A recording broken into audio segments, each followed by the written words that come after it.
Yeah, 4 points clear of Leganés, sitting in 18th, and it looks like that should be enough to keep them up at the end of the season.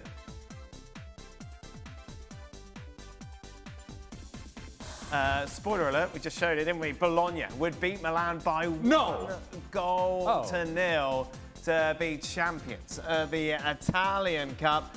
Jules was watching this for us. Jules, how big an upset is this? It's still quite big, despite Milan's very average season. Milan beat Bologna at the weekend 3-1 in the league, for example, coming from behind. But this is a wonderful achievement for Bologna. Really, the first Coppa d'Italia since 1974, so 51 years. They hadn't won anything.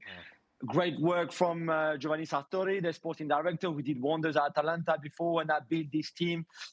When Thiago Motta was there, after Thiago Motta left and Zirkzee left and Calafiori left, Vincenzo Italiano arrived, did a wonderful job despite winning only one game of his first 11, playing in the Champions League, not going through to the playoff, for example, but they kept faith in him and in Sartori, and now they rewarded wonderful scenes as well after final whistle. This is a club that has been built so well, with a squad that has been built so well, with not much money, but they've done really, really well this season, and they could even finish still in the top four as well in the league, as well as winning the Coppa d'Italia. So wonderful season for them, and really wonderful achievement.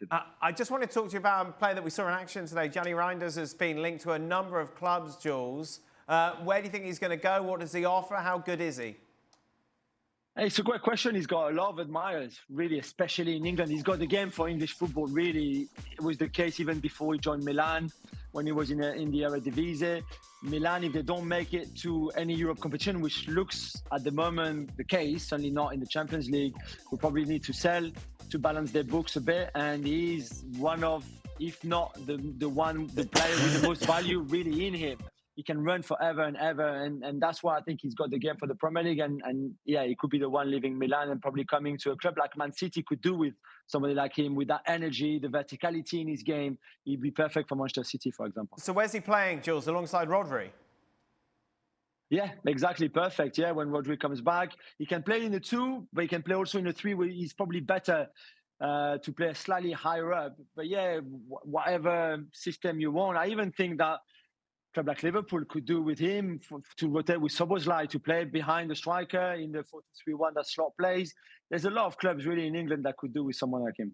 Meanwhile, Jules, just to round up this transfer segment, we heard today, obviously, that Jonathan David will not be staying in France. His contract runs out in the summer. Where's he going to go? Yeah, again, that's a really interesting one because he's a free agent, obviously, out of contract. Lille were hoping, probably a bit naively, that he would sign a small extension and they would get a little bit of money, some sort of release clause, even for just 10 million euros. But it's not the case. Milan that we just mentioned, even a club like Juventus, there's clubs who are looking for strikers in Italy. That's why I think right now Italy is probably a better market for him than in England, where I just don't think they'll probably be the clubs that he wants there. Looking at those transfers, you look at someone like Reijnders coming into Manchester City, it does suggest that we're going to be looking at a very different team at the start, obviously, of the new campaign to the one that's left and one that needs those overhauls. And that last part that you just mentioned is the key. They need something different. Right now, it's not a choice by Manchester City. It's you must change. You did not change in time, and obviously, that was a mistake, and it caught up to you. And now, if you're Manchester City, you're in a point which you're chasing. And part of chasing is making good decisions in terms of what are the transfer, who are we going after, who are the targets, and are we in a position where we can make those decisions and still are a club that can garner that sort of attention? Are we still, when we show up in a negotiating room, are we still very much on top of everybody's list? You imagine that would still be the case. We don't know what the penalties are going to be for Manchester City. We don't know what the future holds for Manchester City or Pep Guardiola. We don't know those things. And so does that go into a decision-making process for a player? I don't think that plays a part into what Florian Wirtz decides or Tijjani Reijnders decides. I imagine that if Manchester City walks in and they put in the offer that sort of wipes everybody else off the table, they're still a powerful, powerful team that is going to demand a lot of attention from a lot of players, and these guys will be very happy to go and be a part of that project. Steve, you lived through it.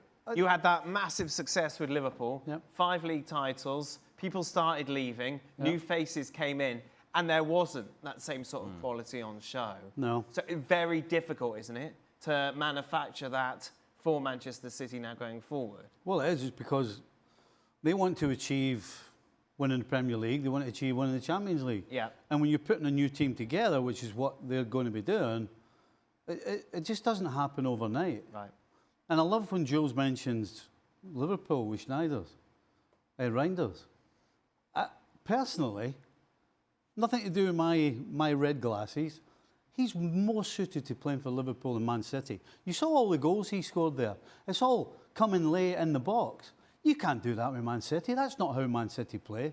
So I would actually say that Reijnders would be better off playing in Liverpool, because Szoboszlai hasn't done what they thought he would.